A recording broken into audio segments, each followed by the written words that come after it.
په غزني کې د صنعتي کارخونو د ودې بهیر نه یوازې د دې ولایت بلکې د ګاونډیو ولایتونو اقتصاد ته هم ګټه رسولې ده.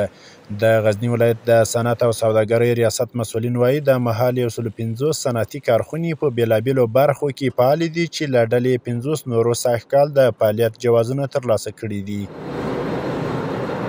عبدالواحد ملکزاده چې په غزني ولایت کې کارخونه لري وایي جوړې شوې کارخونې نه یوازې سوداګرۍ ته وده ورکوي بلکې سلګونه کسانو ته د کار زمینه هم برابره کړې ده. فابریکایی که در غزنی ایجاد شده هم با اقتصاد و رونق کار و بار در غزنی هیچی داره، هم بخاطر که کسایی که بیکار هستن هم یک زمینه کار براشون مساعد میشه.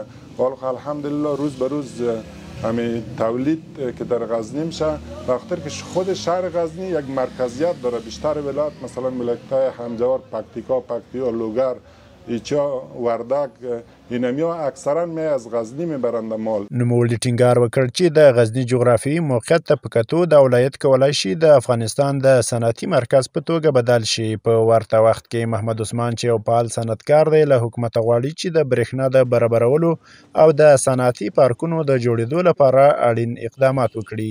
ما از برق داریم، از خاطر پارک‌های صنعتی داریم که حالا در جای شخصی و کرایی ما کار خود پیش میبریم، فعالیت خود.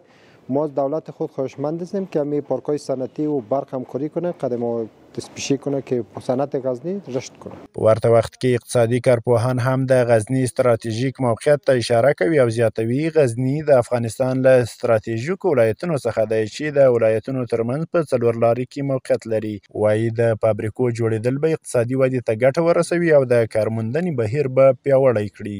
په غزني ولایت کې چې یو ستراتیژیک ولایت دی او د افغانستان د څلور لارې په مرکز کې موقعیت لري، دا پرمختګ ډیر د پام وړ دی.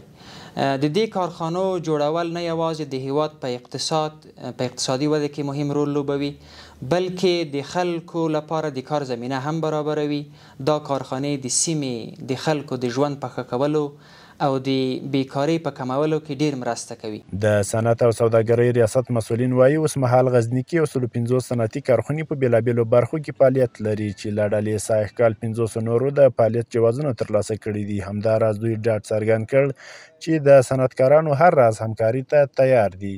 با تعداد 150 کارخانه تولیدی صنعتی در بخش‌های مختلف عملا فعالیت داشته و در سال 1403 هجری شمسی الیکنون حدود 50 کارخانه جدید تأسیس گردیده است که حدود 8 الی 10 میلیون دلار سرمایه‌گذاریشان می شود. همچنین به صورت مستقیم برای صدها تن و به صورت غیر مستقیم گفته میتونیم به هزاران تن زمینه کار مساعد گردیده است. د مسؤلینو په خبره یادو فابریکو غزني کې په مستقیم او غیر مستقیم ډول زرګونه کسانو ته د کار زمینه برابره کړې. وایي د صنعتي پراختیا دا رنګ ورځ تر بلې غوړېدونکی ده. محمد عارف لیوال، امید رادیو، غزني.